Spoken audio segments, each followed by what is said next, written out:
જય શ્રી કૃષ્ણ, રાધે રાધે. મને એક વૈષ્ણવે કીધું હતું કે જો દહીંનું મેરવણ ન હોય તો બી દહીં કેવી રીતે આપણે ઘરે મેળવી શકાય અને જમાવી શકાય. તો આપણે એ જોઈએ. તો અહીં છે ને મેં જો 1 કટોરી અહીં દૂધ લીધું.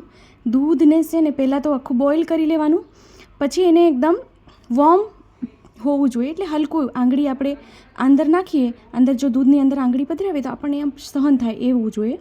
એકદમ લ્યુક વોર્મ મિલ્ક કહીએ ને એવું જોઈએ, હુંફાળું દૂધ કહીએ ને એવું. તો 1 કટોરી દૂધ લીધું. દૂધ ગરમ ન હોય એ ધ્યાન રાખવાનું છે. તો અહીંયા મેં સોપારીના ટુકડા લીધા છે, નાની નાની 3 સોપારીના ટુકડા આવી રીતે મેં લીધા છે. તો 3 સોપારીના ટુકડા આપણે દૂધમાં પધરાવી દેવાનું છે અને એને ઢાંકીને આપણે ઓવરનાઇટ એને આમનામ ઢાંકીને સાઈડ પર મૂકી દેવાનું છે.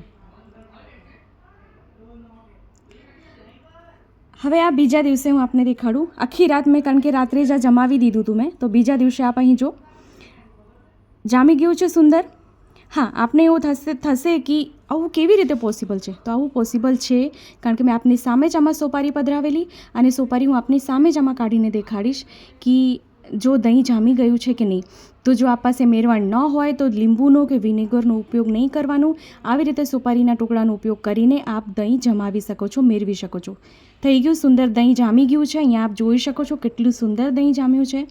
તો જો વિડીયો ગમે હોય ને તો આપણા ગ્રુપમાં શેર ચોક્કસથી કરશો, ભૂલશો નહીં, જેથી વધુથી વધુ લોકો સુધી વિડીયો પહોંચી શકે અને એને બી આ વિડીયો ખૂબ ઉપયોગી થઈ શકે. અને હા, આ સાચી હકીકત છે કે સોપારીના ટુકડા જો દૂધમાં પધરાવીએ તો દહીં સરખું જામી જાય છે. ટેસ્ટમાં કોઈ ફરક પડતું નથી. ખૂબ જ સુંદર એનો સ્વાદ બી આવે છે.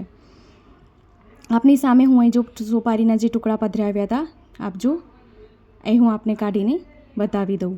તો જો ચેનલ પર નવા આવ્યા હોય તો ચેનલને સબસ્ક્રાઈબ જરૂર કરશો, બેલ આઇકોન હિટ કરશો કે જ્યારે બી હું સામગ્રીનો કે કોઈ રેસીપીનો વિડીયો મૂકું તો આપ સુધી નોટિફિકેશન પહોંચી જાય. આપને જો કાંઈ ન સમજાય તો આપ મને ફરીથી કમેન્ટ બોક્સમાં કમેન્ટ કરીને પૂછી શકો છો. હું ફરીથી આપને ચોક્કસથી રિપ્લાય કરીશ. તો આપ અહીં જો 3 ટુકડા પધરાવ્યા હતા, તો 3 ટુકડા મેં આપની સામે જ કાઢ્યા છે. તો જો વિડીયો ગમે તો લાઈક જરૂરથી કરશો અને હા, કમેન્ટ કરવાનું ભૂલશો નહીં. તો ફરીથી મળશું આવી રીતે જ આપણે નવા વિડીયો, નવી સામગ્રી સાથે. તો ત્યાં સુધી આપ સૌને મારા જય શ્રી કૃષ્ણ.